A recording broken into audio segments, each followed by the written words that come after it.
All right, so let's get started. Okay, were there any questions from yesterday? No? Okay, so let's continue with what we were discussing, classical fields in ADS.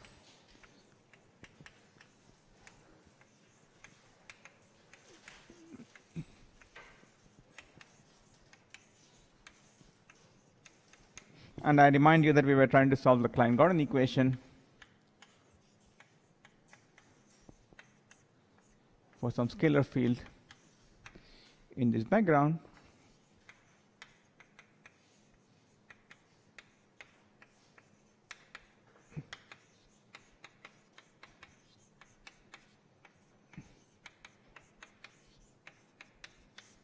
And I said that what we can do is to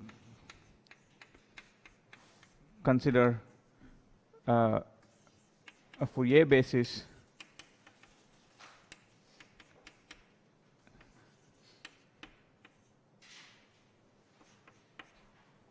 for this scalar field, adapting to the fact that in the coordinates I've written we have time translations and spatial translations explicit, and the Klein-Gordon equation, if you correct my expression for root g yesterday, which I miswrote on the board,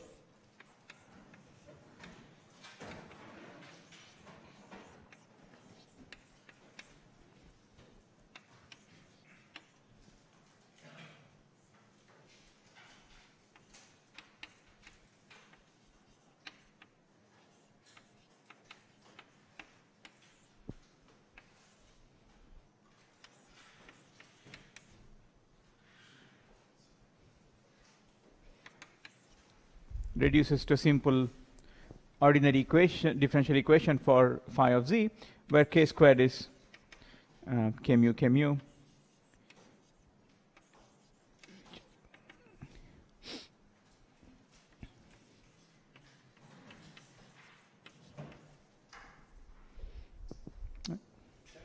Yeah. This expression for phi of z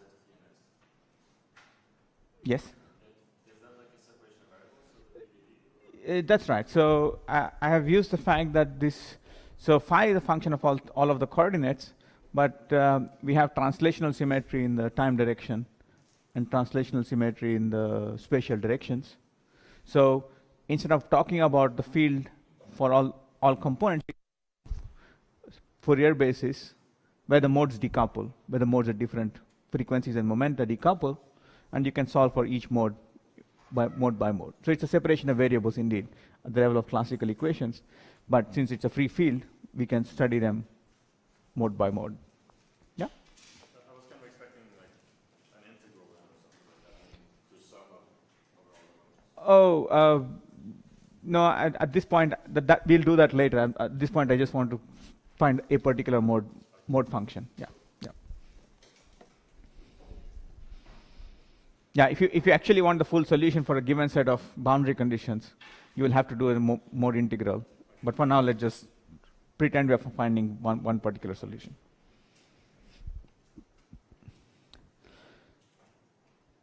Okay, so here are some facts. I'm not going to, you can solve this equation, but here are some basic facts. I told you yesterday what asymptotics looks like, but let's do a bit more than that. So let me define this parameter nu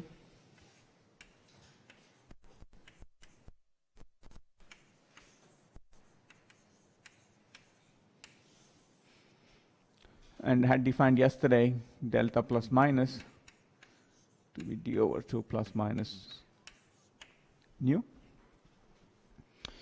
And okay, so if you go ahead and solve this equation, you'll find that the solutions can be determined in terms of Bessel functions.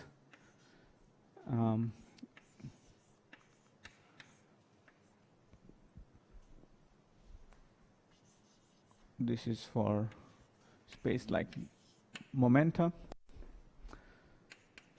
The solutions depend on the sign of k squared, so it depends on whether the total momentum is space-like, time-like, or and on the sign of and on the value of nu. This is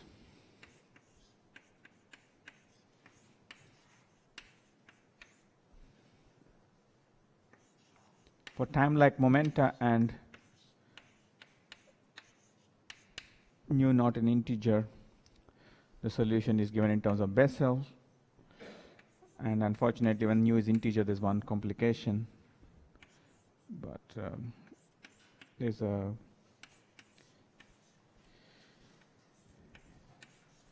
this is mod k.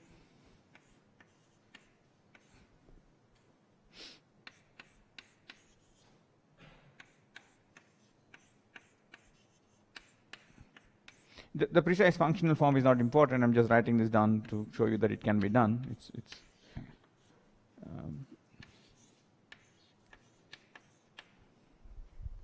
Okay, so there are 3 solution branches depending on whether the momentum is space-like and time-like, and in the time-like case, it cares whether nu is integer or not. Okay, so it's a simple fact that Bessel functions for integral arguments j plus minus nu are linearly dependent, so you have to switch to a basis of other Bessel functions. Okay, but you can go ahead and transform variables, pull out a factor of z to the d over 2, check that this is a Bessel form, and then solve the equations by referring to your favorite textbook on differential equations. Right. But actually, we don't care about the solutions for the most part. We'll need them in a while for something. But for now, let's talk about what happens near the boundary.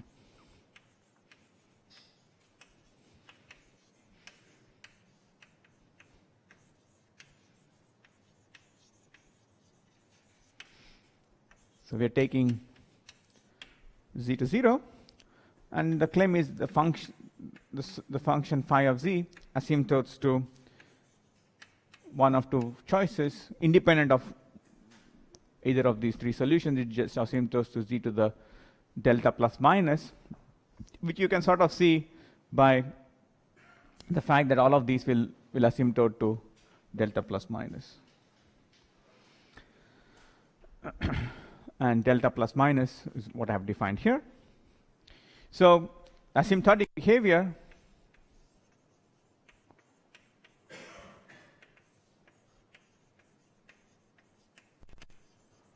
for a particular mode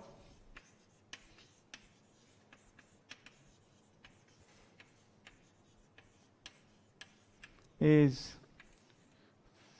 phi,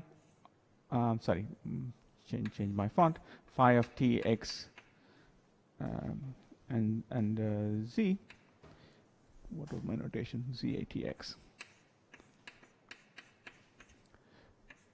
is approximately some mode function which is a function of t and x, which I will obtain after doing the integration over the momentum. If I now take this function and integrate over momenta, I'd get this. And then let me call this z to the delta minus and b of tx.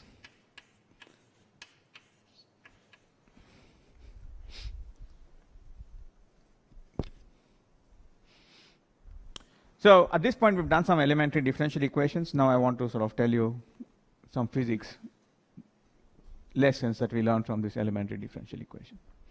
So far, this discussion is very similar to what you would do if you were trying to solve any Klein-Gordon equation in flat space, right? You do polar decomposition, and in polar coordinates, you would see that at large distances, the field will fall off either as r to the l plus 1 or grow as r to the l. Right? And usually you would say, well, you don't like the r to the l because it's growing at infinity, and you like the r to the l plus 1. But then the r to the l plus 1 doesn't look good at origin because it blows up at the origin. Right? So that's what you do usually when you solve in polar coordinates some Laplace equation. So we want to understand a similar thing here, and the statements are as follows. So one, the mode z to the delta plus falls off fast enough at infinity to be normalizable.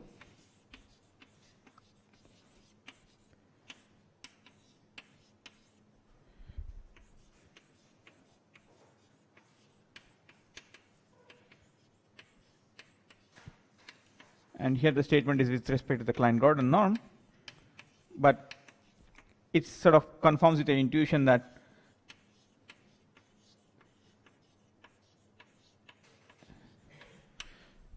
it's a higher power of z, z is going to 0, so it's a higher power of z near z equals 0, so that solution should be good. Whereas e to the delta minus is the slow fall off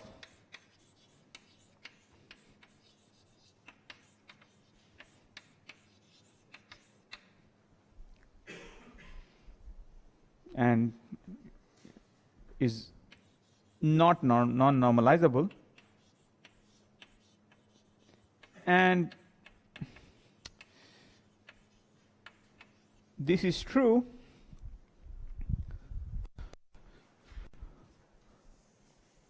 generically with one exception, one class of exceptions.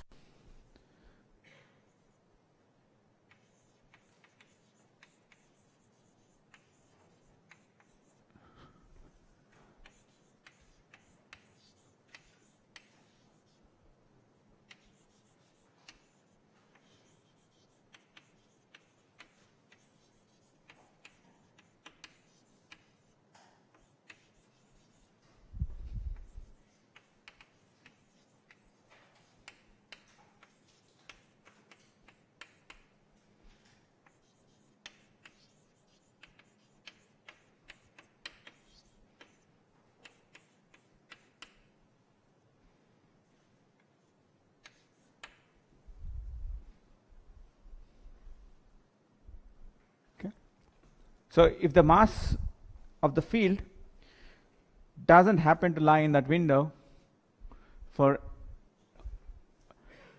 that range, well, okay. So maybe I should say a bit better. So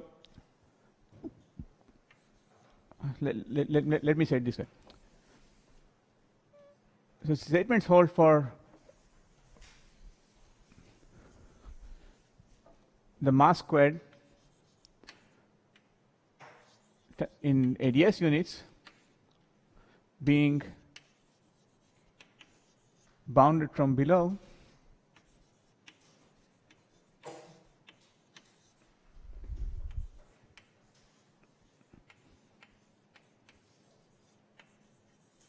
by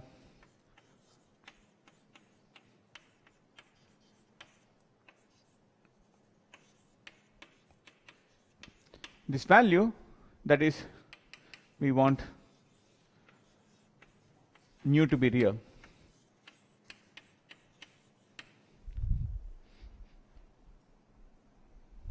Right. If the mass is less than this, then this nu is complex. This bound is famously called the Brighton-Lohner-Friedman bound.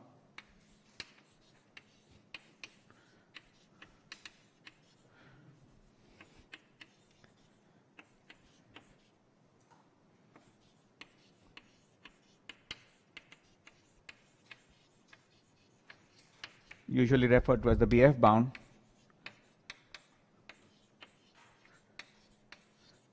And it's sort of the analog in flat space of mass being positive. So in flat space, you know that if I have a Klein-Gordon particle, to have sensible solutions, we want the mass to be positive. People say if the mass is negative, it's tachyonic. It's a strange statement to make, but basically, once the scalar field mass goes negative, the solutions to the wave equation are not stable. They grow or decay in time. Same thing happens here. For solutions to be well behaved, you want the mass to be bounded from below, but it can be negative. It doesn't have to be bounded by 0. Okay, so that's a unique thing about ADS spacetimes. So it's a new feature in ADS spacetime that you don't see in flat spacetime. And we'll see why that is the case once I tell you a few more things. But for now, let's take this as a statement that comes out of the differential equations. Stability of the solution to the differential equations requires this. When there's an exception to that normalizability statement, when the mass happens to lie, so I'll call this bound m squared bf in ADS units. I'll call that d over 4. When the mass squared lies between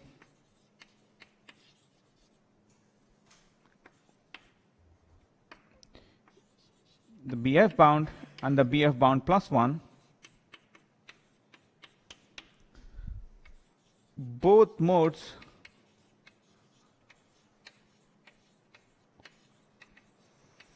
fall off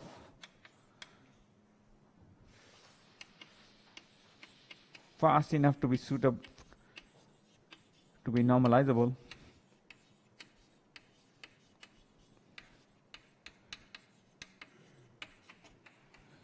And I'll just footnote here that this is, so one of them is normalizable with respect to the Klein-Gordon norm. So this fall off is always normalizable with respect to the Klein-Gordon norm. The statement here is that there is a second norm with respect to which this mode is also normalizable.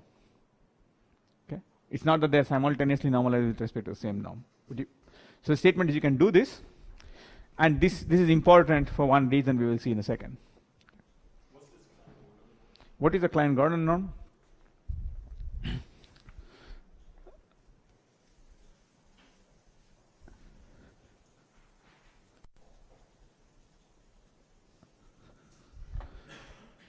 So the Klein-Gordon Lagrangian is box squared minus m squared.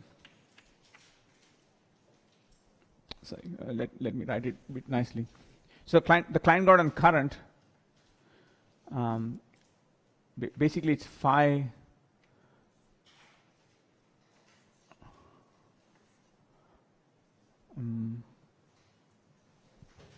is a no, okay. Let's write the Klein-Gordon current by varying with respect to time. So there's a momentum current.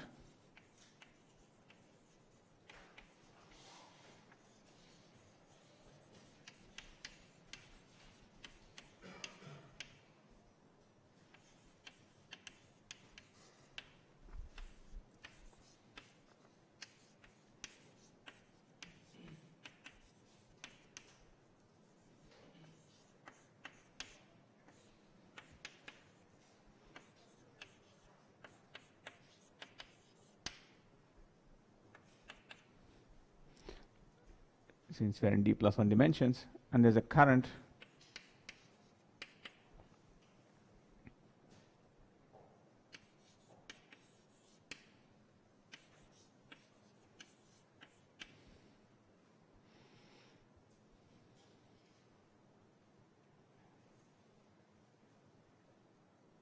so with the Klein-Gordon norm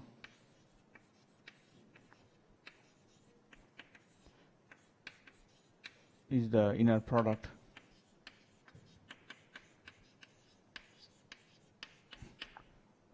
on the solutions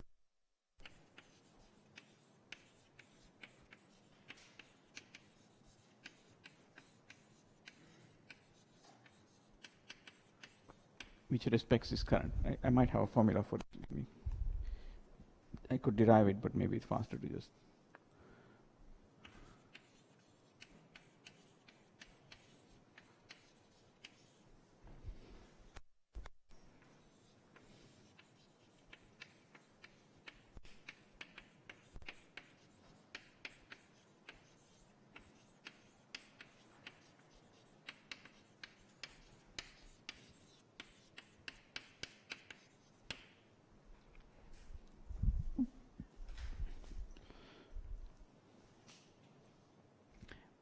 I'll leave it at that. Let me ask me later for the formula for the Klein-Gordon norm, but basically it just follows from the Euler-Lagrange, the Noether construction here. So you just need to integrate once by parts to get what the norm is, but let me not do that now.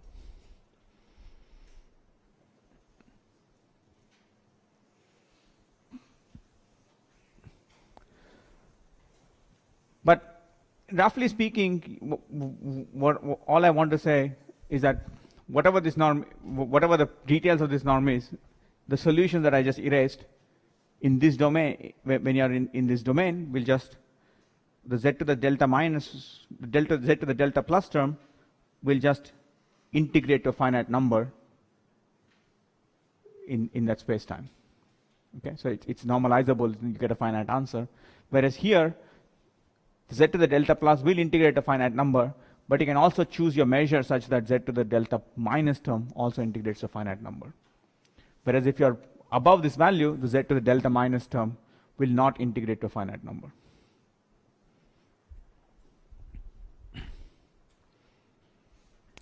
Okay. So I will use this terminology. I'll always refer to one of the modes as normalizable.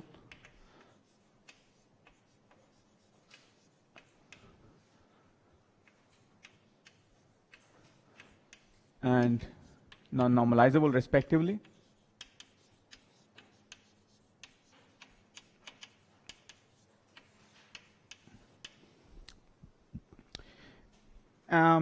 And with the understanding that I'm in the generic case, if I want to come back to the special case, I have to switch my notation. But let's leave that as a special case that we'll treat with when we need to.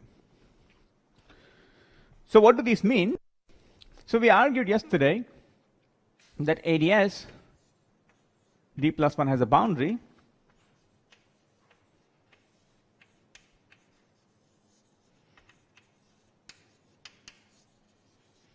So remember that we are sort of working in this Poincare patch.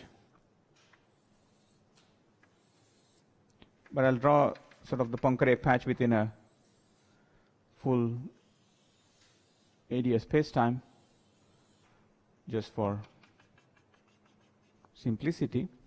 So P parameterizes evolution on the boundary, which starts out at t equals minus infinity and ends up here at t equals plus infinity. And the orbits are, as I told you yesterday, they're sort of, they traverse in here through the bulk like this. Now, you see, if I want to determine the field value here, you might have thought that what I should do is just pick some slice sigma, which is some Cauchy slice of the bulk space-time, and then evolve the initial conditions from there to there. Right? That's what you would do in Minkowski space-time. You just pick some initial conditions, fields and field velocities, and evolve. But because this point can be communicated to by a point on the boundary, we saw that null geodesics, at least I told you that null geodesics get in from the boundary, and they can cross the bulk in finite coordinate time. So you can send signals to this point, not only from points in the bulk, but also from points on the boundary. Right? So this is why ADS is not globally hyperbolic. Points in the bulk can be communicated to from points on the boundary. So it doesn't make any sense to allow the fields to freely vary on the boundary. You have to tell me what's happening to what you're doing to the fields on the boundary. You have to give me some boundary conditions. Okay? So we have to freeze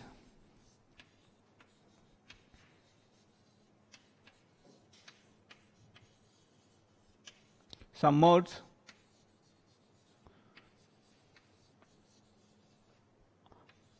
of the scalar field as part of boundary data.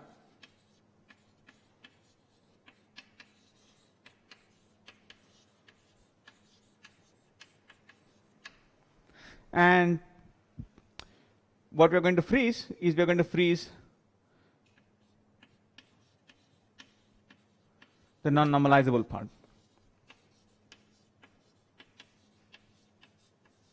Because this is the thing that's growing at infinity.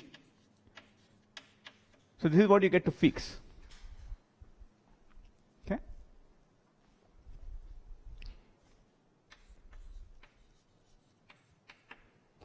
And I will call freezing this delta minus term, I'll call this amounts to setting a Dirichlet boundary condition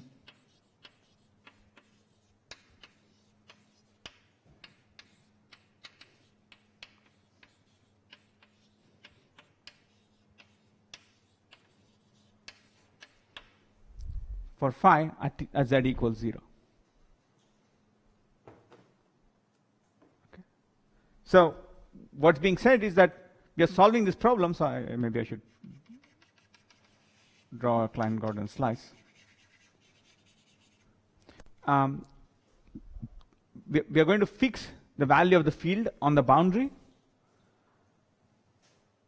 and that's like putting, it's like usually solve what you usually do in electrodynamics is like putting boundary conditions at the edge of a box, except this box is at infinity. So this is really a Dirichlet boundary value problem, and yeah. Why do we need to freeze it? If you let it evolve, yeah. If you let the field, so when I say freeze the value of the field, what I mean, I should maybe it's not so clear. So we had these two fall-off modes.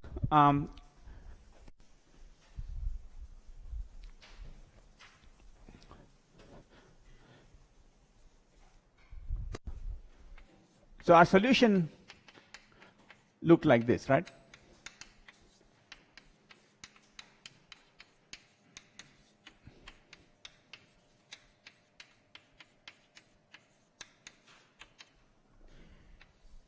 You give me a function a of t comma x for all time and all space. That's what I mean by freeze. Yeah. So it's not like it's being set to, you can pick it arbitrarily, but you have to pick it once and for all, and then ask how is determined given a. So it's in that sense it's like a Dirichlet problem. So you can pick any charge distribution you like on the boundary, and then you ask what happens to the electric field inside. So here it's exactly like that. But the difference from the electrostatics problems that you usually do, it's A, it's at infinity, and B, it's also a function of time. In electrostatics, the box is a spatial box, so you just give yourself charges as a function of space. Here it's a function of space and time, simply because the boundary here is a time-like boundary. And this makes sense. This actually makes sense.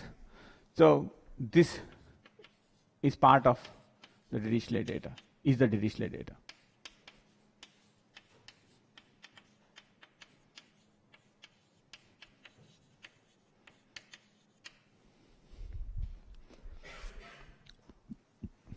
B is a response.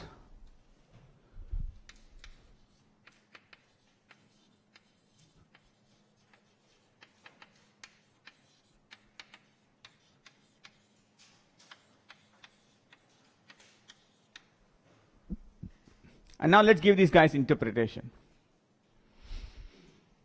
So we want to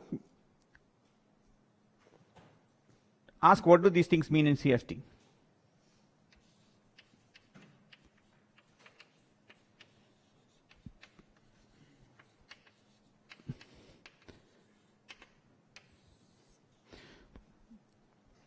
So I don't know how many of you have seen conformal field theories, but here is a set of basic statements about conformal field theories.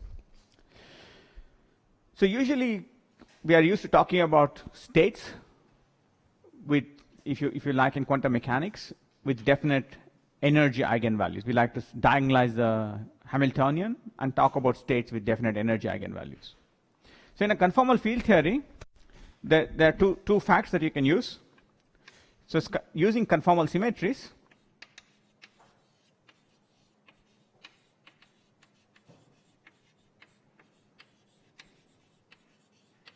which are which have local scale transformations in addition to Lorentz transformations. So we can represent states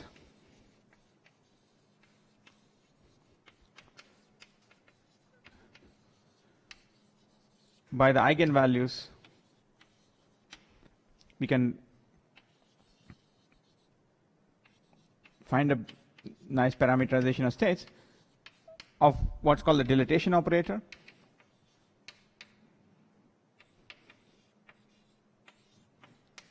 We generate scale transformations.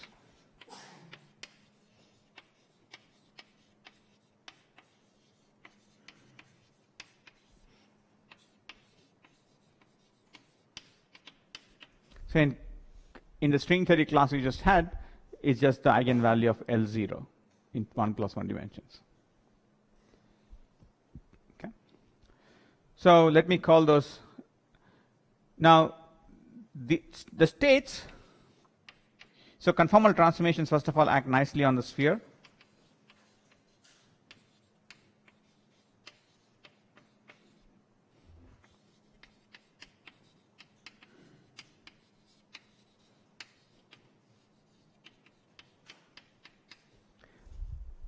Whereas on the plane, they map the origin to infinity and infinity to the origin, right? Because you can do local scale transformations.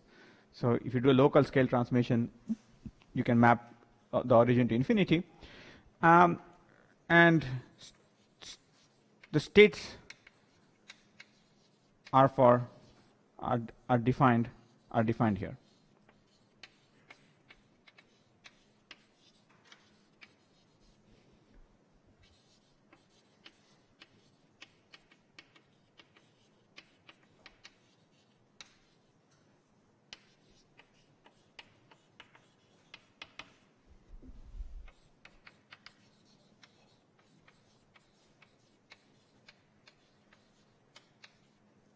So this is the time coordinate we called tau yesterday, right? Because the boundary of global ADS was SD minus 1 times R, and the states are nicely defined on the sphere. Okay?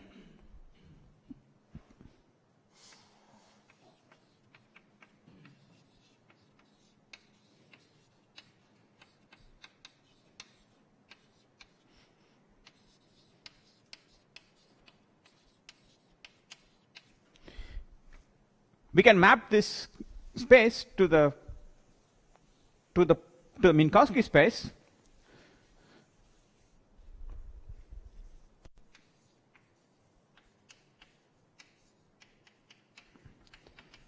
It's more natural to talk about operators.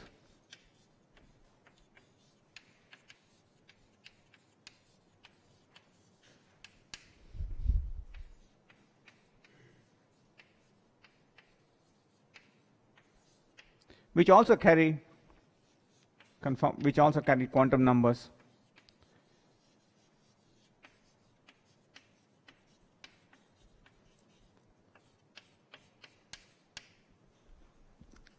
Of the conformal group.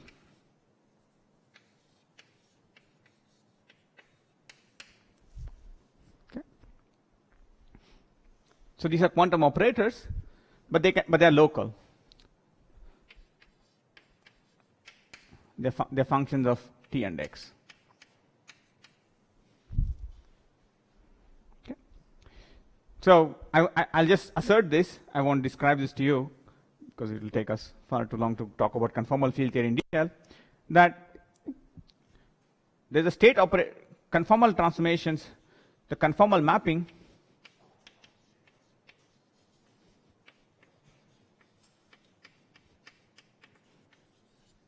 implies a state operator correspondence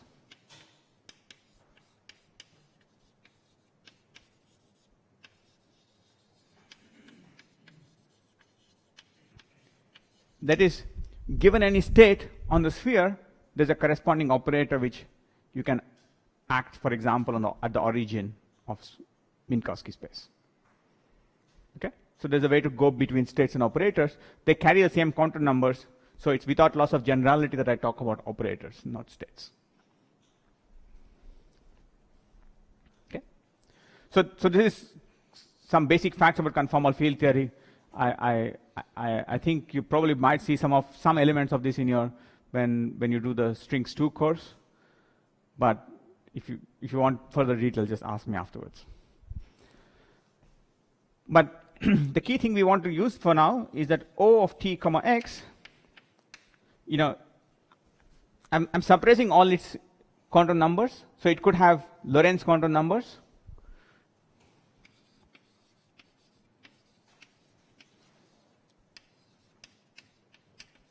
It can have spin, and it can have a dilatation eigenvalue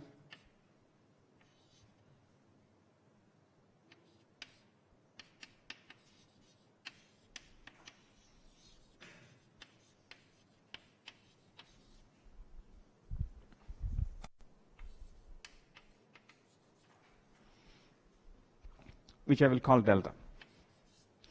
So it's a conformal weight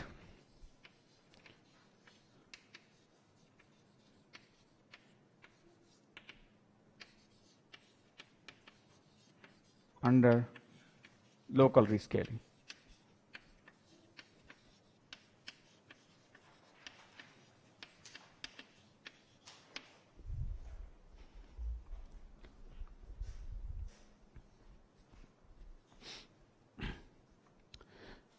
So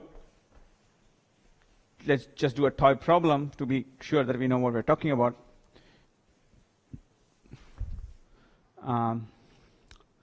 So let's take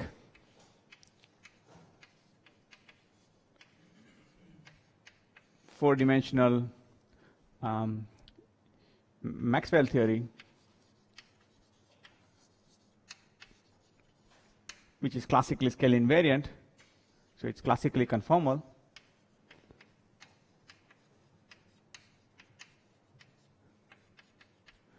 So the action is F squared, where F is the electromagnetic field strength. The conformal dimension of F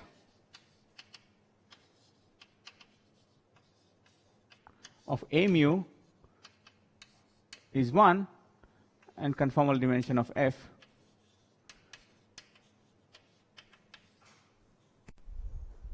is 2. So these two make up conformal dimension 4, mass dimension 4, which can integrate against d4x to give you 1 over e squared being dimensionless. Yeah. So that's what I mean by delta here. Delta is just the mass dimension of any operator. But we can ask the following. So F A is a vector operator, F is a antisymmetric tensor operator, they both carry spin indices. But we could have a scalar operator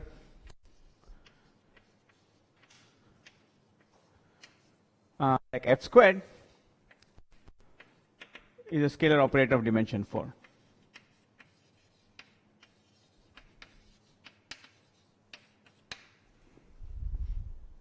Right? F mu has dimension 4 because there are two F's and I've contracted the indices, so it's scalar. Okay? So that's the sort of heuristic behind talking about conformal representation theory. So let's now do this. So suppose we have a CFTD with a scalar operator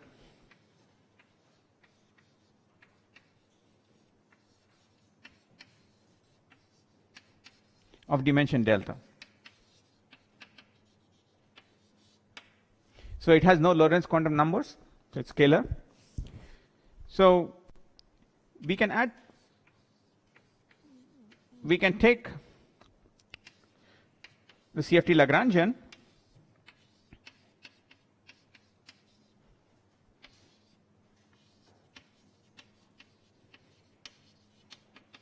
and add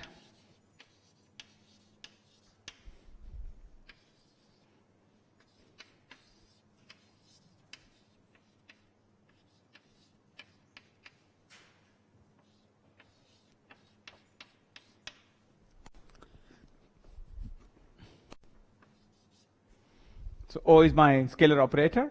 It has dimension delta. So if I want to study the correlation, if I want to study the theory, if I want to study properties of O, what I would want to do, I would want to take my Lagrangian and add to it a coupling J times O. I can then do the path integral with this deformed theory, and I can compute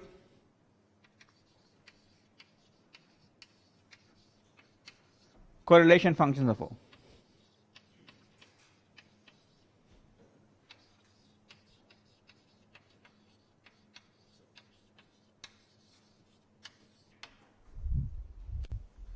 Right?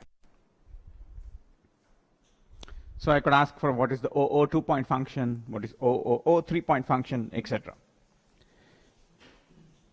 But you see that since I'm adding this to the Lagrangian density, I need that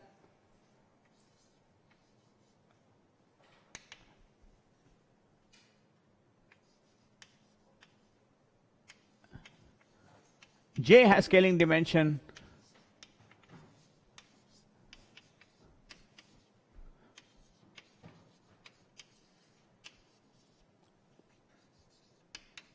d minus delta.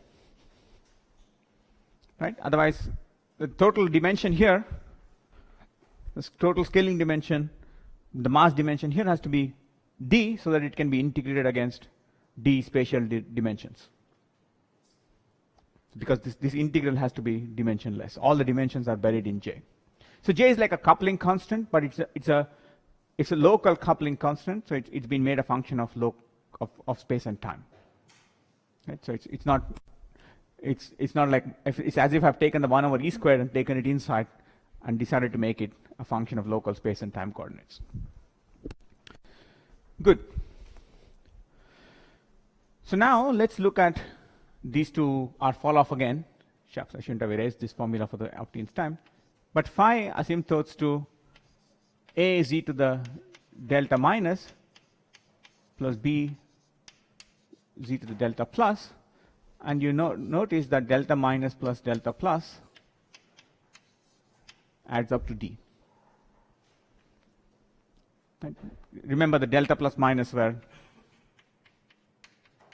d over 2 plus minus nu, where nu was this square root formula.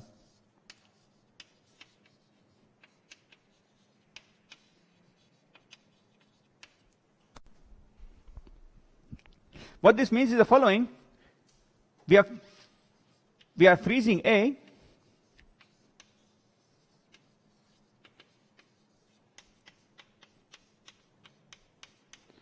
in the manner I described, which is I give you the value of A for all time and all of space. That's equivalent to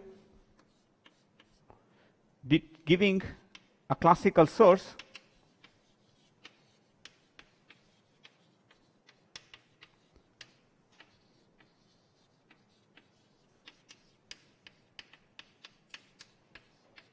for some quantum operator.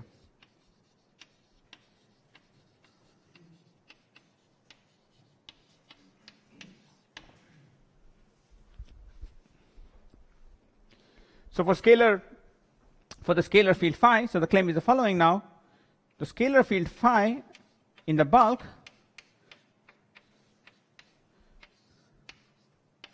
maps to a scalar operator O. The mass of the scalar maps to the conformal dimension. The non-normalizable solution of the scalar maps to the classical source J, and the normalizable solution maps to the response coefficient under the classical source, so it maps to the quantum expectation value of O given J. So let me define this expectation value statement fully, and then we are home free. So let me talk about the partition function of the CFT as the path integral over all the CFT fields.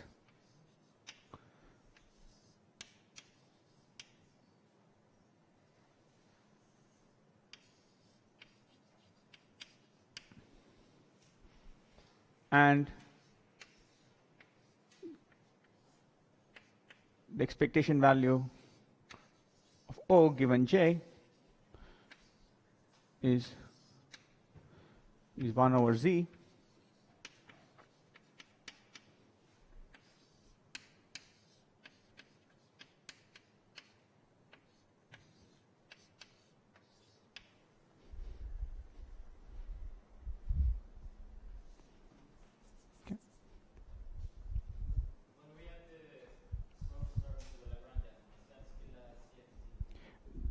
No, it's a deformed theory, but I can still compute this. It has. You can determine lots of properties of it because it's the conformal invariance is broken by explicitly only by this dimensionful parameter in the source. A conformal field theory has no scales. So if I introduce a scale, then if I introduce a source for some operator, then I'm introducing some scale into the problem. So that breaks conformal symmetry, but that's okay. You can still determine these properties. So of course, I put subscript J because usually what you would do is you would compute this guy varying OJ. Actually, what you would usually compute is you'd compute Z CFT J, which is 1 over Z CFT, without this phi insertion, without this O insertion.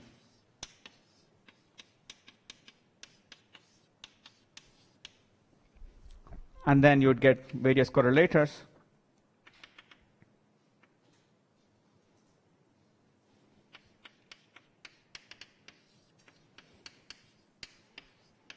By functionally varying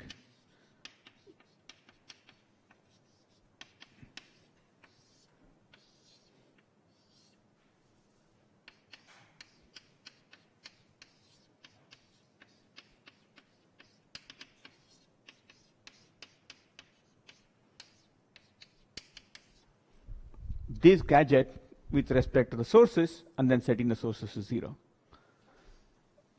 This quantity instead I'm defining to be the nonlinear response. It's the expectation value picked up by the operator in the presence of the source, which is not turned off to 0. That's why I put a subscript J here. Whereas these correlators don't have a subscript J. They are the vacuum correlators. Okay? They are an undeformed theory. This is the deformed correlator. I hope the distinction is clear between these two objects. So that denominator in the CFT does not define it. No, that's how I defined it. If it has no argument, it's defined without a J. Right? So that's the statement, and the observation one makes by looking at fields in ADS is that the fields in ADS, a single field in ADS, I've talked about scalar fields, but the discussion can be generalized to any field. Any given classical field in ADS has the properties that it will behave asymptotically with some non-normalizable piece and a normalizable piece. The non-normalizable piece will correspond to so the field itself will map to a particular operator in the CFT. The normalizable piece of the field will map to the source that you can turn on for that operator, and the normalizable piece will correspond to the expectation value picked up by the operator in the presence of the source. Okay? And sorry, shouldn't have erased this. Let me keep this for a second. Okay, let me leave it now. Yeah. Uppercase phi is different from phi. Little lowercase phi, which is different from my var phi. They're all different. The uppercase phi is an object in the CFT. It doesn't live in ADS. Okay, it's some field that it's a set of, it's not even a single field, it's a collection of fields that abstractly defines my field theory. I'm not telling you what they are. I'm also not telling you how O depends on uppercase phi. Okay? The reason is, most CFTs that we're interested in, they're strongly coupled. So they may have some nice microscopic description in terms of some fields you like, but those may not be the most useful descriptions of the theory. So this CFT path integral this whole board was supposed to meant to be a series of formal statements that I can make, which are just true given the algebraic structure of conformal field theories. We can define these gadgets, okay? And they will be defined this way, but you have no hope of doing this path integral. I'm going to give you a trick of not having to do this path integral to compute these guys in a second. Right? So if you're doing free field theory, of course, if you had a free field, you could imagine doing these computations because the path integrals can be done. They're Gaussian integrals in field space. But we're not doing free fields. We want to do strongly coupled conformal field theories. But this is just structural statements at the level of quantum field theory. Okay. Yeah. Yeah.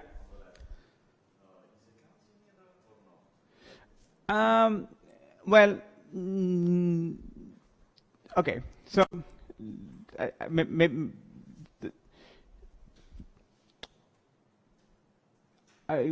you could call it a Casimir under the ADS representation theory, yes, if you like. Yeah, it's the analog of P squared for a Klein-Gordon field. P mu for a Klein-Gordon field. If you're talking about representation of Lorentz group, that's how you characterize the representation of Lorentz group, by one Casimir M. And if M is 0, you have extra symmetries, but yeah. Okay, but indeed, you're right that what you can do is the following. So ADS D plus 1 has isometry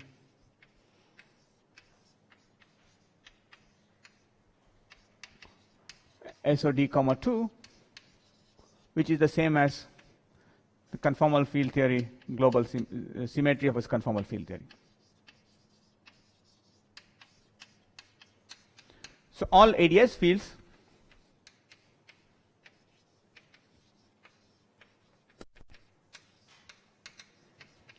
carry a representation of SOD comma 2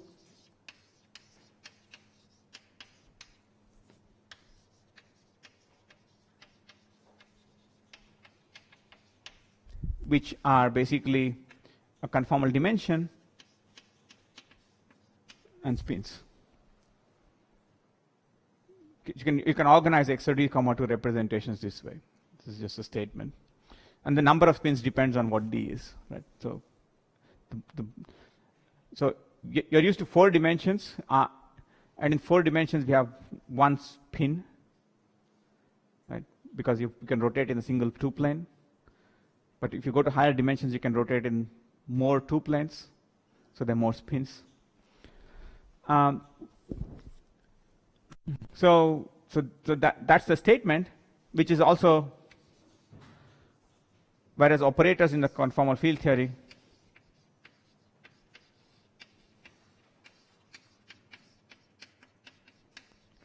are also labeled by same data.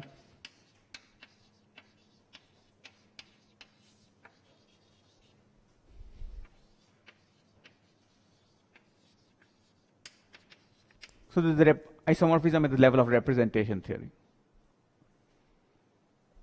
So given a field in ADS, I have to give you some data of this kind, but that's equivalent to giving you data of some operator in a conformal field theory. It's the same group, so the representations have to coincide. Okay? It just so happens that we are used to thinking of not the but usually prefer to use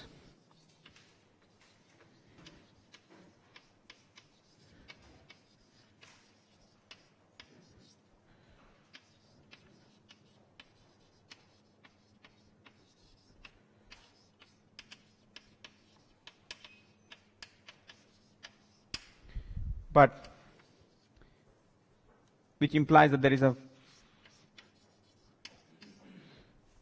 expression that allows you to determine delta in terms of this mass parameter, m squared. Okay? So for scalars, I gave you the formula.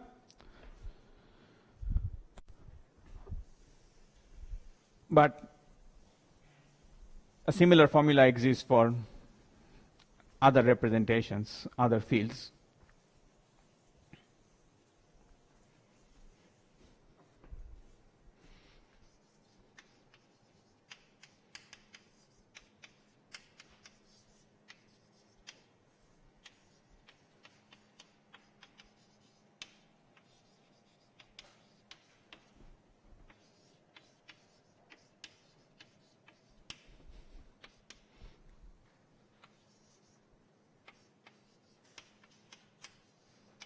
I think this is correct, but there's some similar. There's a linear formula of this kind for fermions. There's a formula for massive vectors. You can find this in various references. Yeah. So, for example, this review by Mallasena Oguri et al. Will have various expressions for you for various fields. Actually, I have the formula for one other case. For antisymmetric p-forms,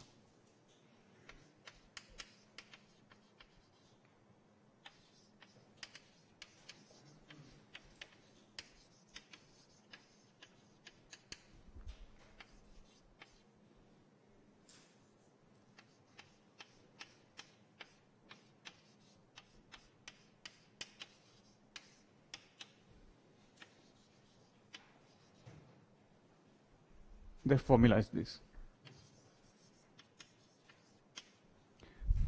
P equals 0 is a scalar, so you can check that my scalar answer for delta plus minus comes from solving this quadratic equation,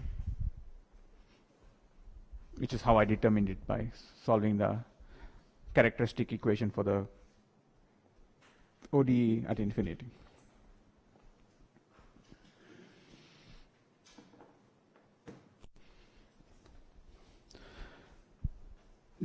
There's a couple of interesting operators that I will talk about for a moment. Are there questions about scalars? I've talked about scalars quite a lot, but do people have questions? Everything else I will be sketchy about, so scalars are the easiest thing to talk about. Yeah? So we did two things. One was we tried to solve a simple classical problem in ADS, and we found in it all the structures that are visible in a conformal field theory. This is not a big surprise. It's not a big surprise because of kinematics. It's guaranteed by representation theory. Okay? The non-trivial part we've added in is to identify pieces of the solution with things you can do in a conformal field theory. So the fact that there's a relation between the mass and the conformal dimension is no mystery.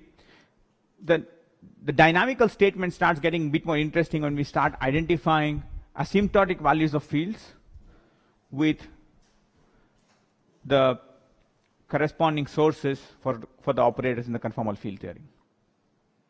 Okay?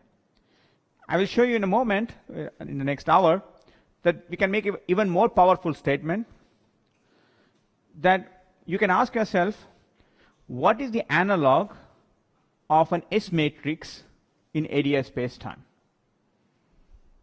It's in flat space. When you do a quantum field theory, the thing you're taught, first thing, is to do S matrix calculations. You sort of set up initial states, you set up final states, and you ask what are the correlation functions. And usually this notion of S matrix makes sense as an on-shell variable, because you can, unless you're dealing with massless particles or long-range forces, and even then we do tend to talk about S matrices, you basically say that you can switch off interactions at early and late times, and you can talk about the free Hilbert space of the theory, and then scatter the free particles and see how the interactions cause deviations from free particle scattering through the bulk of Minkowski spacetime. One thing we've seen yesterday and earlier today is that in ADS, because there's a boundary, stuff always comes in from the boundary. So I have frozen boundary conditions.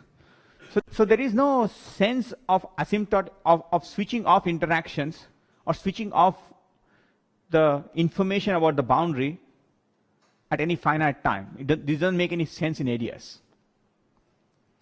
So the best kind of observable that replaces an S matrix is something to do with boundary values of fields.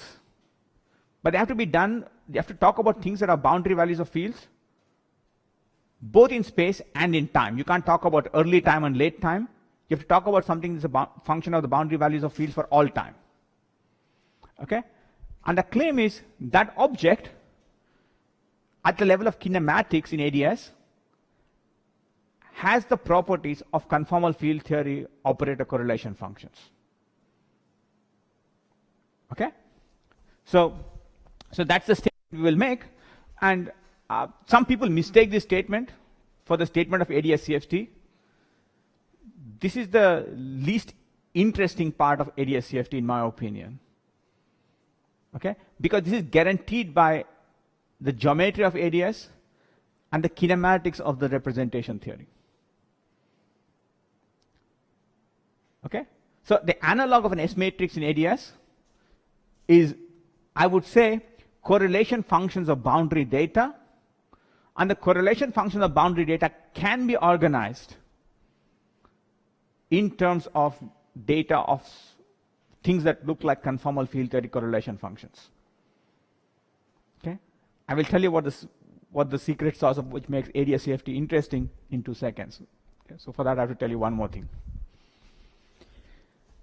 So remember what I did here is I just looked at a scalar field propagating in a fixed ADS background. Right? So we had a Klein-Gordon field, it just propagated in an ADS background. We weren't talking about dynamics of gravity. Now we can talk about other fields. The mapping for fields in ADS to CFT operators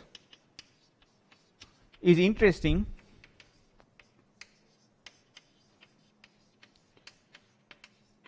for massless fields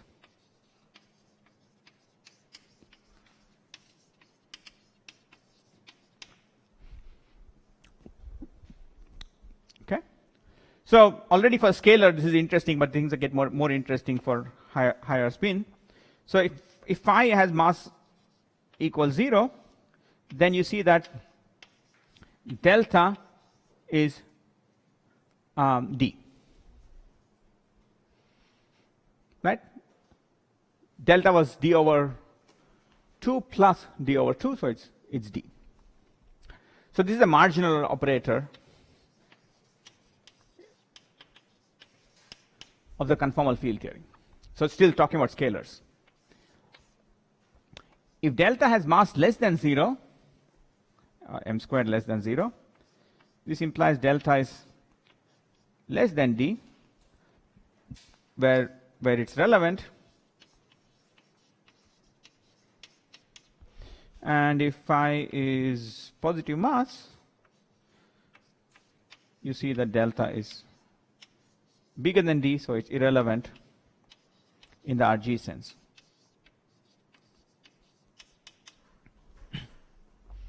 So relevant operators grow as you go towards long scales. Irrelevant operators die off as you go to long scales.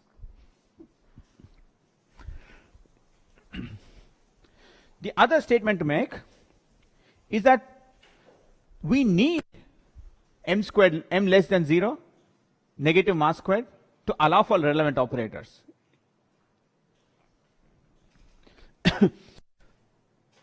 CFT unitarity put bounds on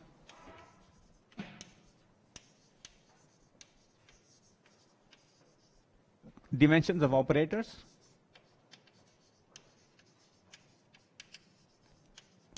This depends on spin.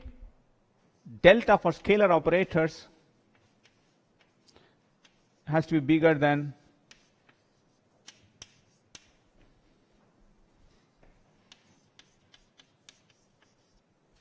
d over 2 minus 1.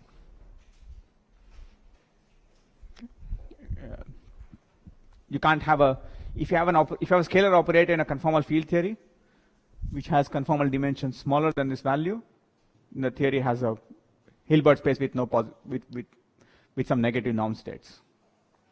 It's not unitary. So I don't know how many people have seen this in conformal field theory in 2 dimensions. All conformal in 2 dimensions, this is just a statement that all operators have positive dimension. In higher dimensions, the statement is a bit more interesting. It's bounded from below by some non-zero answer.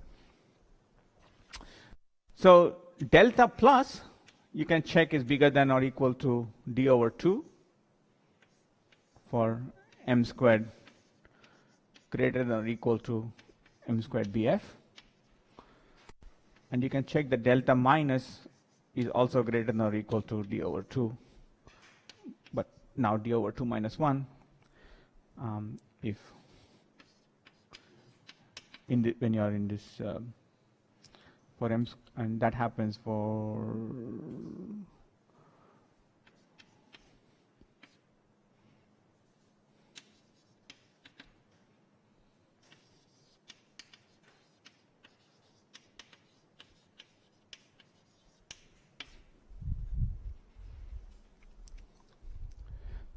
so I say this because this is an important subtlety about ADS-CFT. So if you just restrict it to objects, to scalar fields which have a mass which satisfies the Brighton-Lerner-Friedman bound, then you will not attain this unitarity value. The fields you get, the operators you get in your conformal field theory will have conformal dimensions which are well separated from the unitarity bound. However, if you go to fields where you can use this second choice of boundary conditions involving delta minus, then you can actually attain unitarity bound, and in some cases of ADS-CFT, you need this to make sense of the CFT spectrum. So in n equals 4 super-Yang-Mills, this subtlety doesn't exist. But I talked about the ADS-4 example of M2 branes yesterday. I just mentioned it in passing. In the conformal field theory, you can check that there's an operator which comes close to saturating this unitarity bond. There's an operator with dimension less than d over 2. The only way to make sense of it is in the bulk is to take the what. So this choosing delta minus, choosing to work with delta minus, which is equivalent to picking B as the source,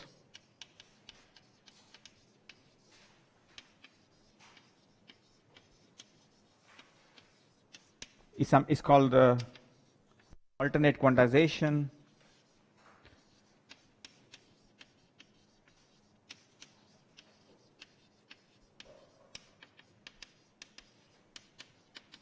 Or I prefer to call it the Neumann boundary condition,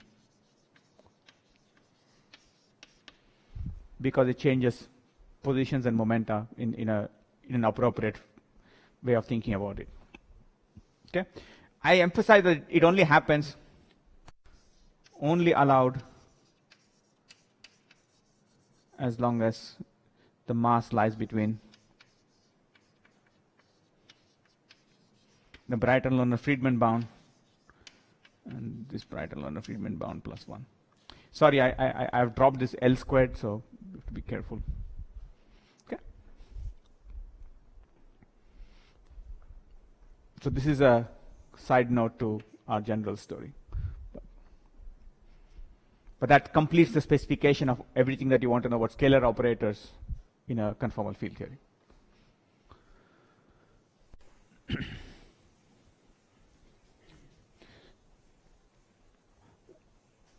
We can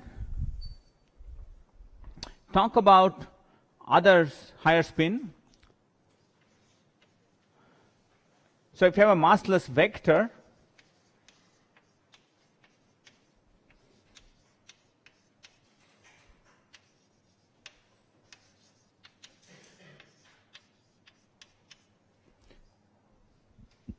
So it could be just a Klein-Gordon. It could not be. Now we're talking about a Maxwell field in ADS.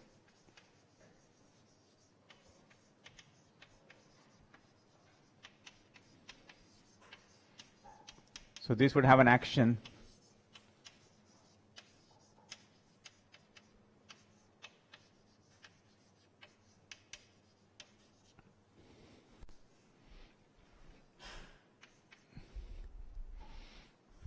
This corresponds to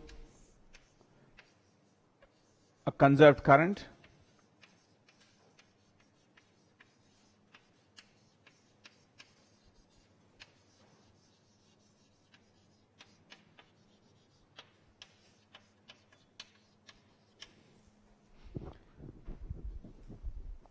And the conformal dimension,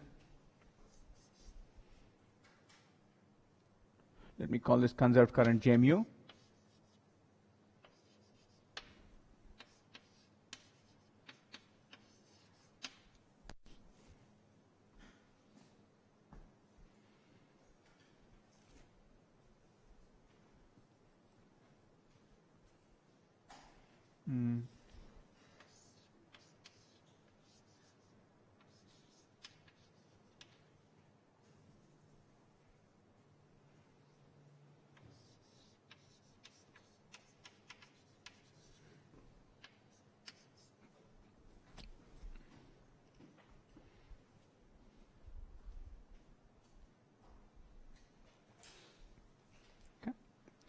So there's a Maxwell field, which means that at infinity I can give you a vector potential. And if you fix the vector potential at infinity, that vector potential couples to some current. That current is conserved, and its conformal dimension is d minus 1. That follows just by looking at the fact that A has dimension 1, A is just some external. This is the source here. Sorry, this is funny notation, but J's are usually referred to as currents for when you talk about vectors, but they also are sources when you talk about other operators. If you prefer, I can change my font. Let me do that.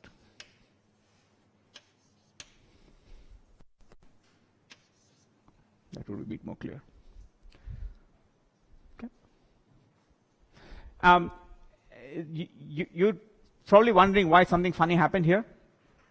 And the reason I bring this up is the next case I'm going to talk about is more interesting, is that you might expect, see in Minkowski space, when you do representation of the Lorentz group, you know that something funny happens when you have massless particles with vector symmetry. If you have a massless vector, you have gauge invariance. This is forced upon you by just representation theory. Okay? So a massless particle has fewer degrees of freedom than a massive particle. It has one less polarization. Something similar should happen in ADS. What happens is not so much that you lose polarizations in the bulk, but rather that you end up having a global symmetry on the boundary. Okay? Because a conserved current, a conserved vector corresponds in the usual language to having global symmetries. So corresponding to each global symmetry generator,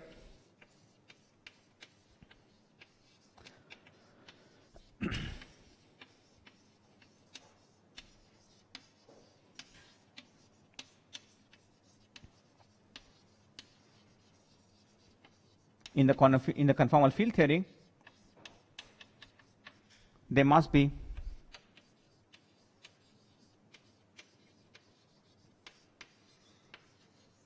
massless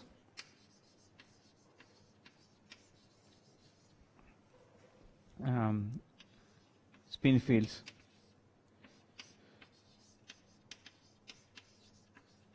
in ADS. So example which is useful to remember is n equals 4 Young Mills has global SO6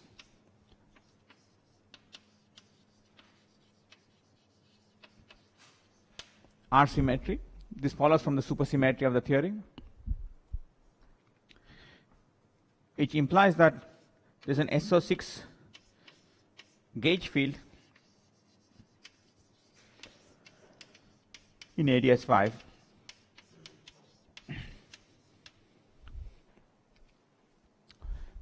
which comes from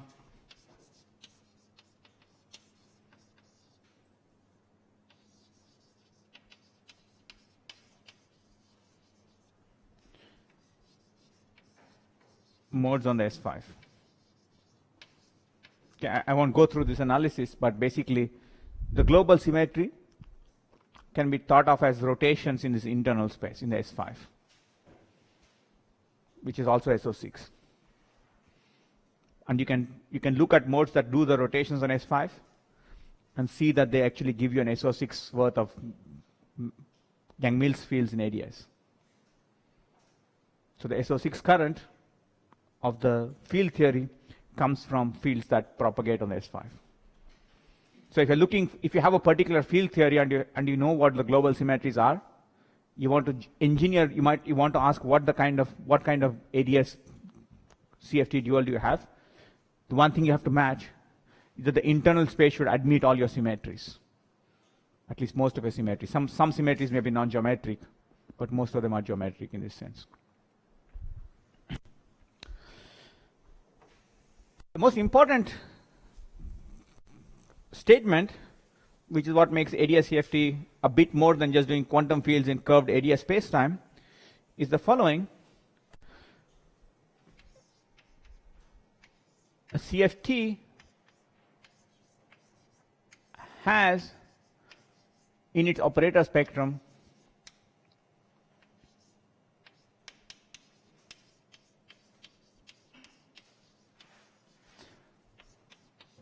an important operator, which is the energy momentum tensor. This guy is conserved.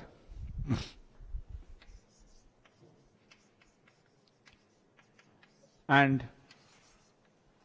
its conformal dimension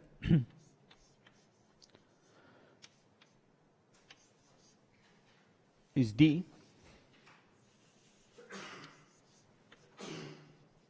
Okay. I have to be a bit careful, but I think if I talk about the lower indices, I'm correct. So let's live with that. Conformal dimensions of operators care about where the indices are, where the spin indices are, because under conformal transformations,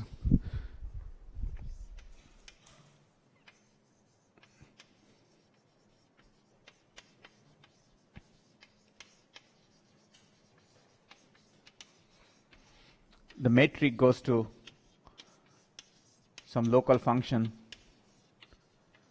of the metric, which means that the inverse metric goes like omega to the -2. So index position matters. But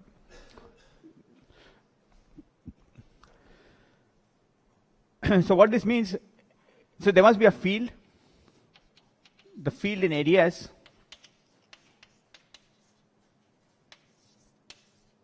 dual to T mu nu. Well, what should it satisfy? Well, it should have the same symmetry properties as T mu nu. T mu nu symmetric 2 tensor.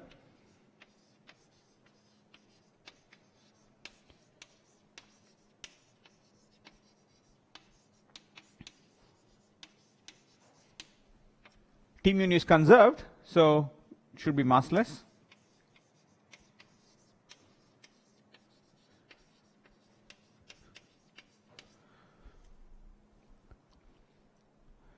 Right? So massless symmetric 2 tensor, that is a massless spin 2 field. We know what that is.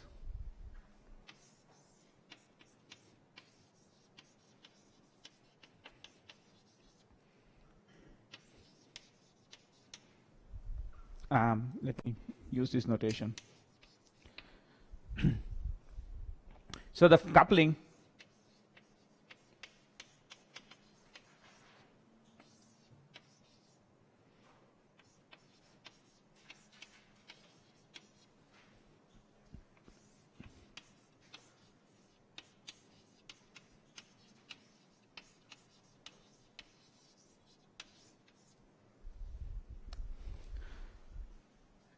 But I turn on sources for the energy momentum tensor by changing the metric of the CFT is obtained by changing the boundary value of the graviton fields in ADS.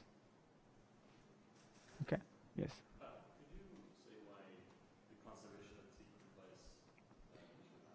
Okay, good. So I skipped over one fact, but I sort of alluded to it in analogy with Lorentz representations.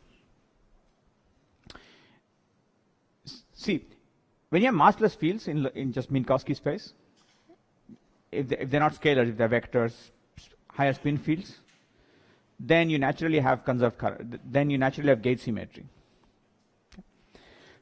The analogous statement for massless fields in ADS is that the representation theory of ADS forces when you have the massless fields in ADS to have extra enhanced symmetry, but it's not a local symmetry, it's a global symmetry that acts on the boundary. This is just ADS representation theory. The other way of saying it is that if I look at representation theory of conformal fields, a generic spin-2 field has some bound of this form. I'm not telling you what the bound is for generic spin-2 field, but there is some bound. Similarly, there is another bound for spin-1 fields. The unitarity bound in CFT depends on the spin, and there's some formula which you can figure out where delta is a function of the spin. Special things happen when the conformal dimension saturates that bound. An operator which saturates the unitarity bound has enhanced symmetry, and the only way it can have enhanced symmetry in a conformal field theory is for that corresponding operator to satisfy a conservation equation. Okay, so conserved currents are the only operators apart from free fields that can saturate unitarity bounds. I should have said this here. So if delta for a scalar is equal to d over 2 minus 1, it implies the scalar field, the scalar operator is actually a free operator in the theory. I wanted to ask, in ADS, we have two unitarity bonds. We have the m squared equal 0 and the m squared equal 2/3 lambda for partially massless representations. What fields are you talking about? Well, for spins higher or equal than 3/2, you can have partially massless representation. Yes, okay. And which would be their dual? Okay, spin 3/2 is funny, so there will be a so spin 3/2. So spin 3/2 and higher is already starting to be funny, right? Because spin 3/2 would correspond to a graviton mode, and if it's a massless graviton in ADS, then it's like a massless gravitino in ADS, then it's like a massless graviton. It means that the ADS theory has local supersymmetry, which in turn means that the boundary theory has to have global supersymmetry. So I don't remember off the top of my head which of those is the right value for getting a massless, getting a spin 3/2 fermionic current on the boundary. Yeah, but no, there's also for spin 2, there's besides the massless and massive representation, Yeah. there's also a partially massless representation in ADS and DS.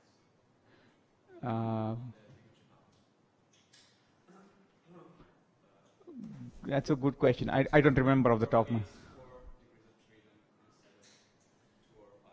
Is that unitary? Yeah. I mean,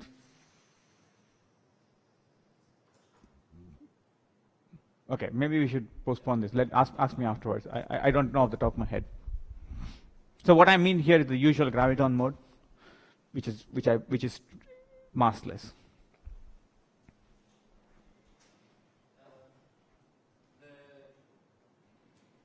The source of it in the case of massless is the mu.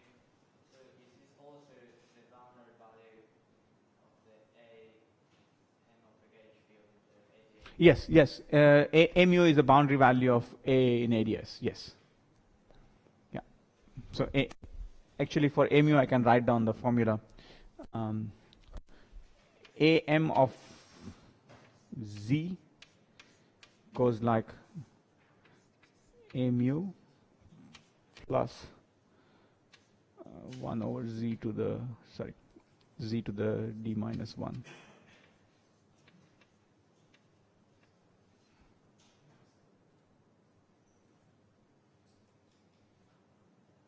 Yeah, J mu. This is the asymptotic formula for massless, for vectors, the analog of what we wrote for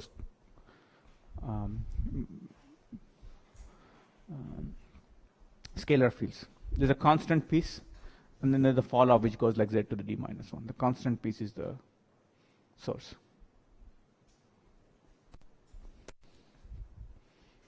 Okay, and this statement is what makes ADS-CFT interesting, right? Because for any sensible theory of any sensible conformal field theory, you have to have a stress tensor in the operator spectrum. By implication, the theory in ADS should have dynamical gravity because it has gravitons.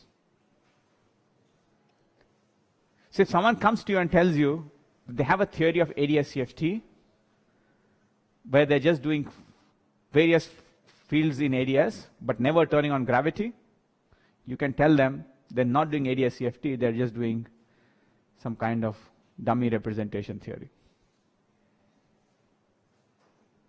Because without doing dynamical gravity, you cannot get the stress tensor, and if you cannot get the stress tensor, you don't have a CFT.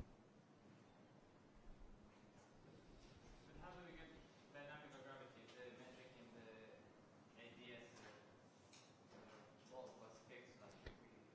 No, that's the point. The point of dynamical gravity is that ADS is a particular solution to equations of motion. Gravity, so it's a theory of quantum gravity. Metric fluctuates like every other field. So what I'm going to do now is to do correlation functions, and we can find energy momentum correlators by starting with the ADS spacetime and doing small graviton fluctuations. But if you have a sensible conformal field theory, you should allow yourselves to do large graviton fluctuations, and therefore allow yourself to write down backgrounds that are not just ADS background. So if your theory of ADS-CFT doesn't allow you to write down anything other than ADS spacetime, you don't have a theory. So it's nothing. It's just some representation theory. So this is a confusion that exists in some quarters of literature, and it sort of periodically happens that people claim to prove ADS-CFT, forgetting this important fact. So, all right. So is that clear? This is the basic statement about fields in ADS, classical fields in ADS, and quantum operators in the conformal field theory. So there are three statements corresponding to every quantum operator. There's a classical field. The quantum numbers of the two match. That's kinematics. The second statement is that unitarity bounds in the field theory map to bounds on representations of objects in the bulk. And the third statement is that corresponding to every conserved charge, and therefore conserved current, there exists massless fields in the bulk. And the two things that are usually important are the vector field, Maxwell field in ADS, which is dual to a conserved vector current, and graviton in ADS, which is dual to the energy momentum tensor. So just as an aside, I told you yesterday about higher spin theories. The statement about higher spin theories as a conformal field theory is that they have conserved currents of higher and higher spin. They could have a spin 3 conserved current, they could have a spin 4 conserved current. If you have such a theory, your ADS bulk theory should have a higher spin massless particle of the same spin, which is what these Vasiliev theories do. They have these higher spin fields.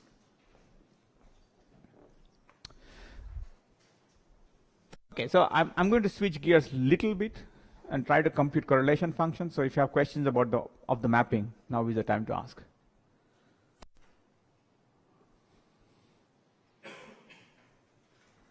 No? All right.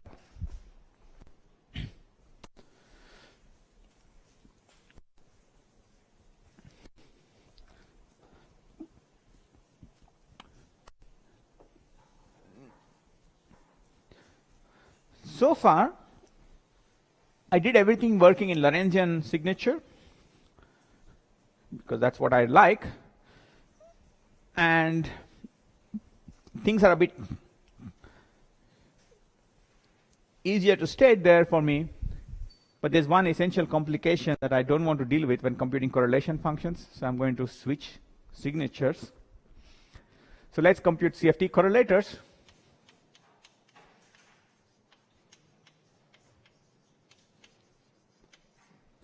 For scalar operators using area CFT.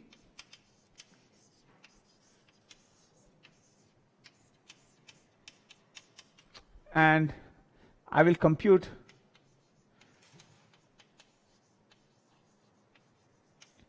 Euclidean correlators to avoid a complication of trying to have to deal with time orderings and whatnot. So these are Whiteman functions, these are not advanced retarded Green's functions. There's a prescription to doing the computing advanced retarded Green's functions, but it requires more work to state than I want to take effort right now. So let me do this. It's a bit easier to tell you about. So we've seen that scalar operator O of dimension delta maps to field phi of mass m squared. So I only want to compute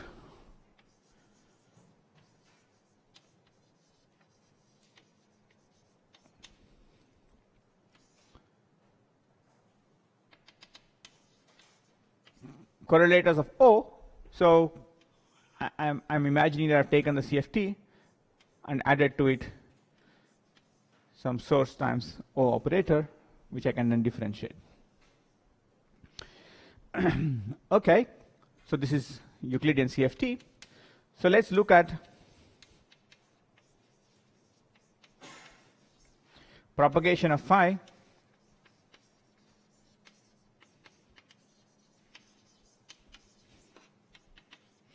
in Euclidean areas, which actually is pretty simple. I just take time and Wick rotate it.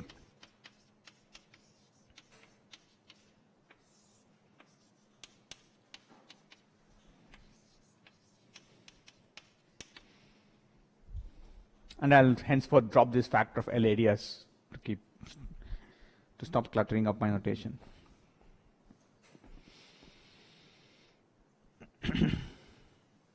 And I'll do this in, okay, I can do this in any number of dimensions, but okay. So the Euclidean Klein-Gordon equation S of phi, I'll take to be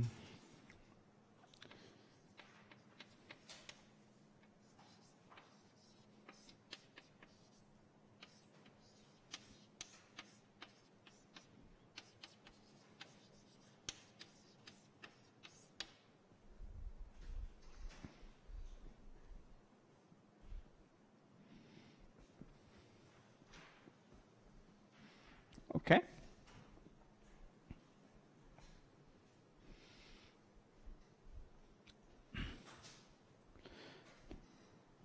Actually, yeah, fine. I just flip one sign here in the time derivative, that's all. So you can solve the wave equation. I told you the solutions earlier. With boundary condition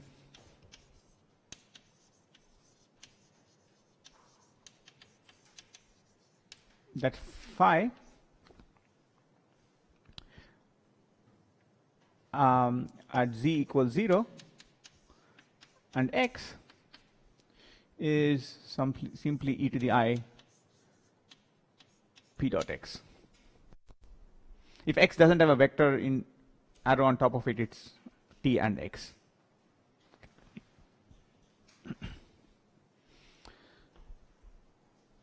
Okay. So my classical source J is just a single monomial. It's just a exponential oscillating function in space and time.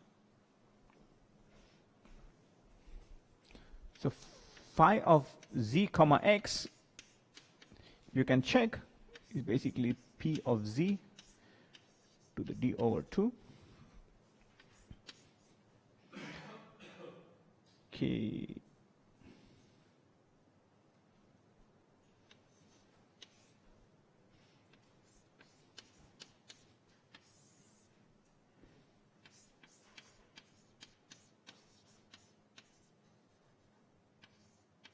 Okay, actually, let me make it a bit more interesting. I'll not put my boundary conditions at z equals 0 for reasons you will see in a moment. I'll put the boundary condition at z equals epsilon.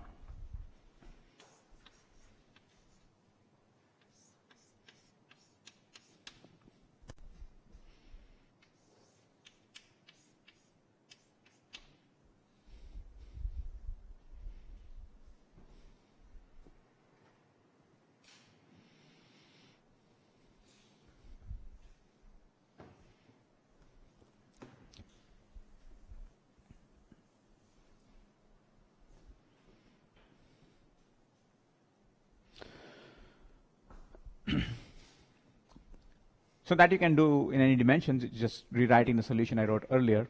In fact, Euclidean ADS, this computation is the same as the Lorentzian computation with space-like momenta. The time-like momentum case is a bit more complicated because of branch cuts, but the space-like momentum case is simple. That's why the answer is the same answer as you had in the space-like momentum. Remember, if you go back to your notes and see, for space-like momentum, my solution was k nu, whereas for time-like momentum, it was Bessel J. Okay, so this is the answer. This is the classical solution to this problem. And now we want to translate this to computing the CFT correlation functions. So ZCFT with source J is obtained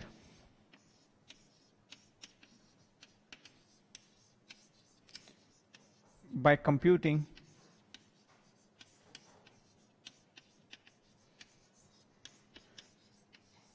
the on-shell action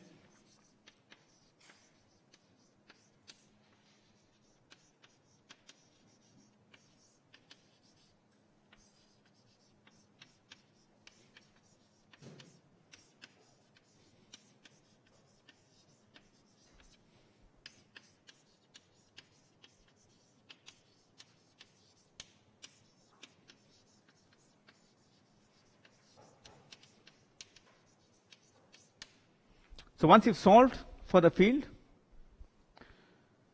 with the boundary conditions given to you, the claim is you can obtain the on-shell, you can obtain the CFT generating function, the one that you differentiate to get the correlation functions, by evaluating the action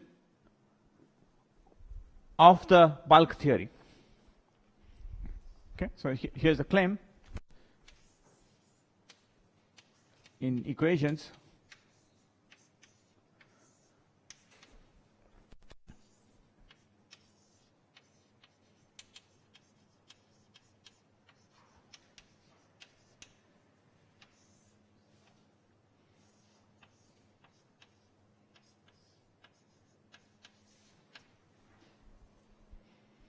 J is fixed.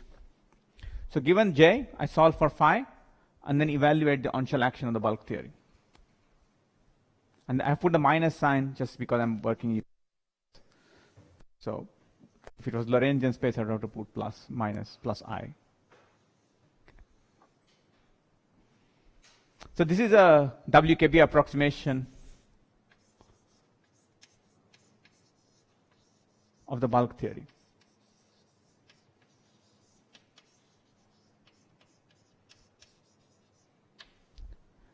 And we can be happy to doing the WKB approximation simply because in the limit we're talking about, the bulk theory is classical, so the WKB approximation is good.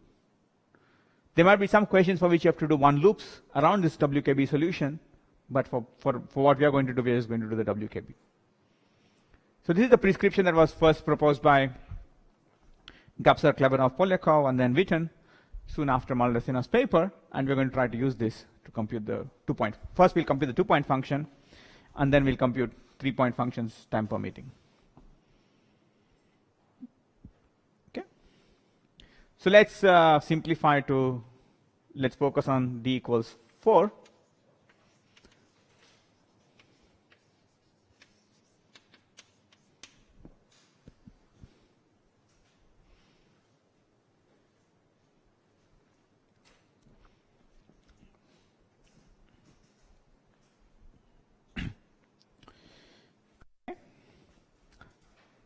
And I'm going to simplify this expression for the scalar on-shell action for S phi, try to compute this. S phi is basically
I'm of course free to integrate this term by parts and write it like this.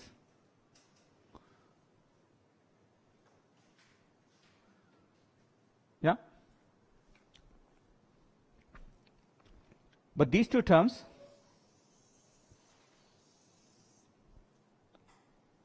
if I substitute a solution, they vanish on shell by equation of motion.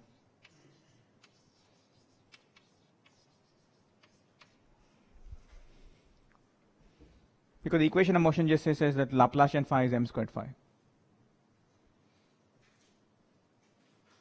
You just derive the Euler-Lagrange equations from here. This is how you derive the Euler-Lagrange equations. So the on-shell, when you plug back the solution into the action on shell is a pure boundary term, which I will write more. I'll do the boundary integral, and the boundary here is as z goes to infinity.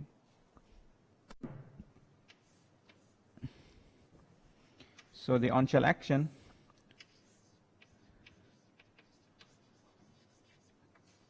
is simply d4x root g survives, and then I just pick the derivative in the z direction because that's the thing I want. So gzz comes from that fact here, this raising this index, and then phi dz phi evaluated at z equals epsilon.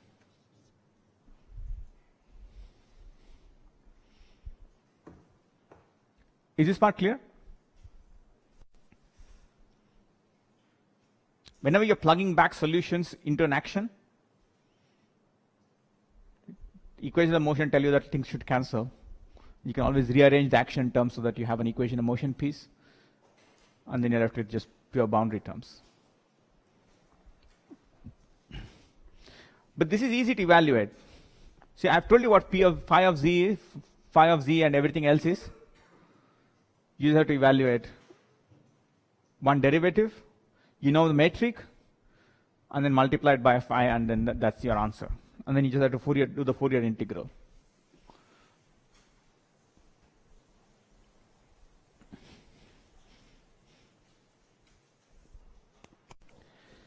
So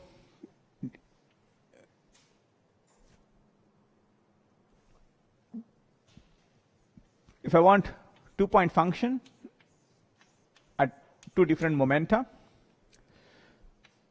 I would compute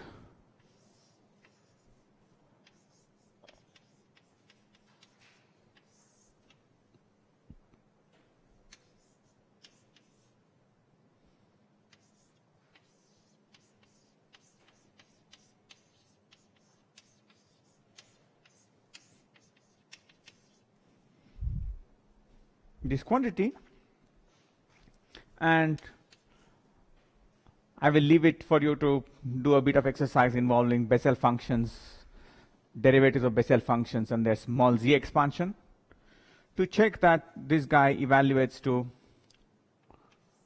the following quantity.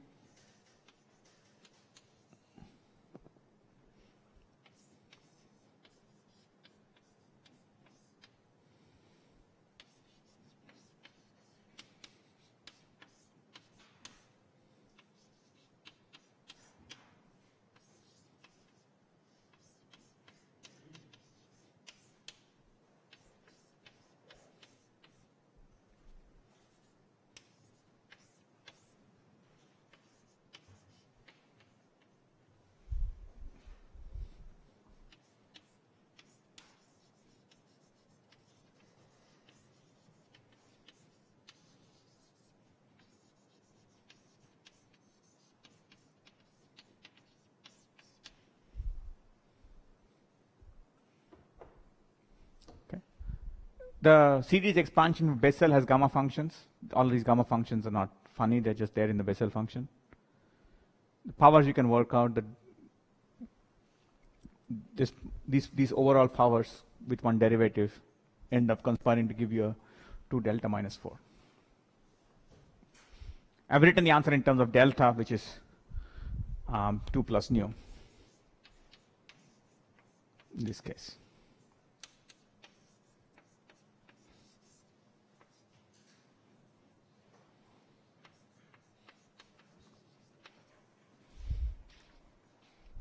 Yeah, because we are in d equals 4. We can write similar formula in higher dimensions. I just want to write it in 4 dimensions. Okay, I trust that you guys can try this for yourselves and check that something like this works. So this is still very opaque. It's not very clear to us what's going on, but let's try to translate this into a position space 2-point function.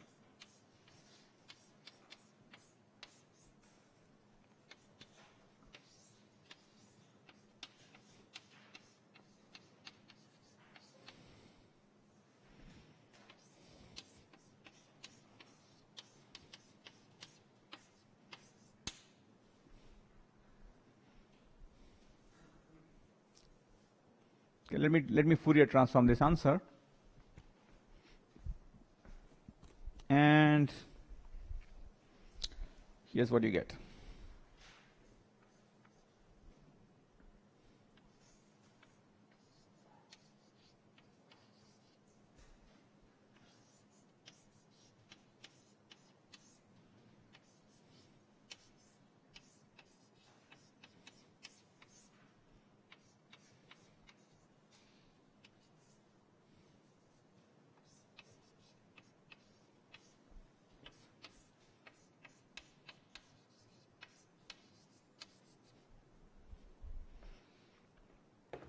Actually, forget about all these gamma functions. Concentrate on this factor here and this factor here.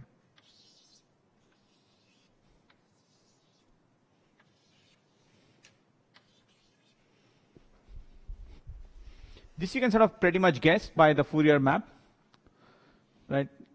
Wherein d equals 4, so 1 over x minus y to the 2 delta becomes p squared to the 2 delta minus 4 after the Fourier transform. This just comes from changing the measures. And this answer in position space I hope you all recognize, is the correct answer for the 2-point function of a scalar operator of weight delta. Because this is scale invariant theory, all correlations are power law, and for the self 2-point function of an operator falls off with the power determined by scaling dimension. So I didn't have to do any magic. I just solved some Klein-Gordon equation, and I got an answer which was consistent with scaling symmetries. But this is not a big surprise. Okay, this had to be the case because the representations in the bulk carried the same symmetries. The fields had the same properties, and everything was a boundary answer in this case. So you better get an answer that's predicted by conformal symmetry. Okay, so this was the first computation that was done by Gupser, Klebanov, and Polyakov, and then shown by Witten to give you the right 2-point function. It's a lot more interesting to do the 3-point function and check that the answer you get is consistent with conformal symmetry. You can do the calculation. I'll tell you how to do the calculation in a second, but I'll at least first tell you what the answer is from field theory, and then we'll stop. I know people are getting hungry.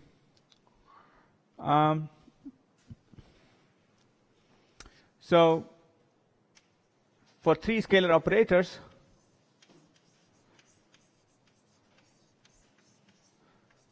with dimension delta 1, delta 2, delta 3, O1 of x, O2 of y, 3 of z, is given by some coefficient, which we can talk about, C1, 2, 3.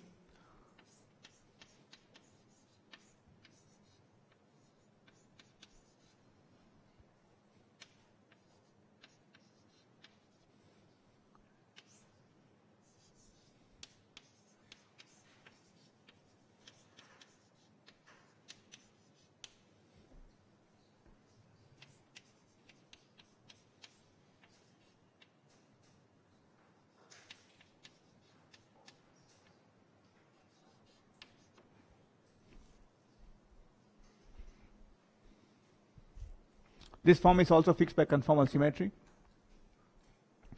And you can recover this by doing the following experiment. And this was Witten's insight. So I'll draw the picture of the polynomial disk, but basically think of this as hyperbolic plane.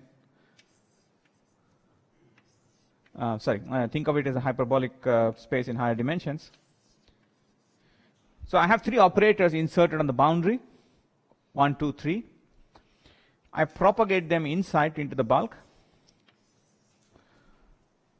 This is I can solve the Green's function problem.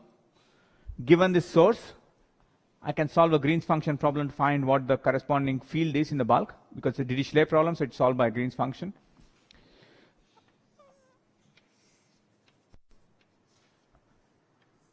And I can propagate this field phi here, and phi here. They can propagate wherever in the bulk, but the 3-point function comes when the 3 phis that are propagated from the 3 different places interact in the bulk. Just as in a scattering problem, a 3-point scattering problem will come from a Feynman diagram with a vertex with three legs. This is the same kind of Feynman diagram, except that the legs are not coming with fixed momentum, they're coming in from boundary of a space-time in this case. So these propagators are called bulk to boundary propagators. They have explicit expressions for them. In Euclidean space, it's easy to write down. And this is a bulk vertex.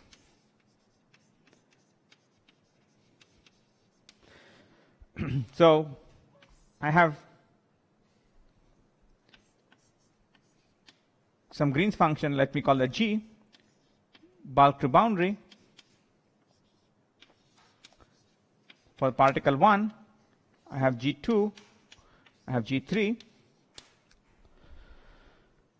And they're all functions of the 3 boundary points, x, y, and z. Oh God, I shouldn't call this z, no? X1, x2, x3, I guess.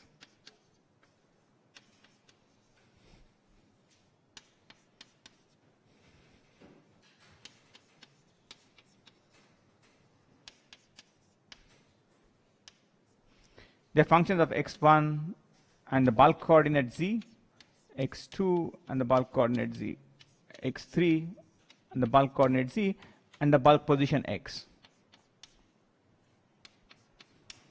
And they're all meeting at this point z comma x in the bulk, which is then integrated over.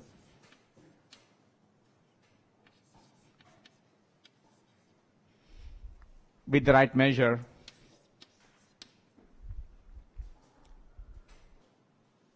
So these are complicated combinations of Bessel functions, and it's a non-trivial fact that this complicated combination of Bessel functions, when the integral is done and the dust settles, gives you this 3-point function. So this was first done by Samir Mathur, Dan Friedman, Alec Matusis, and Leonardo Rastelli, who showed that it's indeed true that the fields in ADS reproduce known properties of conformal field theory. Okay? You can try doing higher point functions. It gets suitably messy. There are new techniques these days to do them.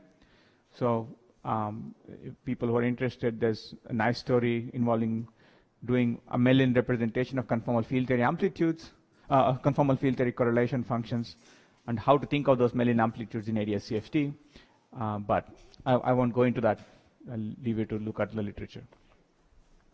So was this integral involving the product of Bessel functions solved analytically? Yes, yes. Yeah, it's a well, there are ways to do it. Yes, yeah, but it was done. Where can I find this? Yeah, this is in the original paper of Friedman et al.